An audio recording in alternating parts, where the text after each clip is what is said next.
আসসালামু আলাইকুম ওয়া রাহমাতুল্লাহি ওয়া বারাকাতুহু। আমরা ঈমানদার বান্দা, ঈমান আমাদের জীবনে সবচেয়ে দামি। ঈমান যেমন সহজেই আসে আবার সহজেই চলে যায়। আমাদের সমাজে কিছু কথা আছে প্রচলন, যেগুলো দ্বারা আমাদের ঈমান চলে যাইতেছে।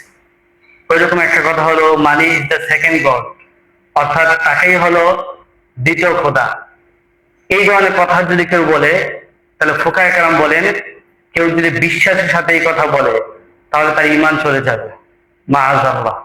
সে যদি বিবাহ করে থাকে তাহলে তার বিবাহ বন্ধন বিচ্ছিন্ন হয়ে যাবে। নতুন করে কালিমা পরে ঈমান আনা আবশ্যক, আবার নতুন করে তার বিবাহ করতে হবে। আর যদি কেউই বিশ্বাস ছাড়া কথার কথা বলে থাকে, ঈমান যাবে না। তথাপি এই ধরনের কথা থেকে বেঁচে থাকা আমাদের সবার জন্য আবশ্যক। এই এই মাসালাটি বাহরুর রায়েকের দ্বিতীয় খণ্ড আছে, আজিজুল ফতুয়ার ৭৩ নম্বর পৃষ্ঠার ভিতরে আছে।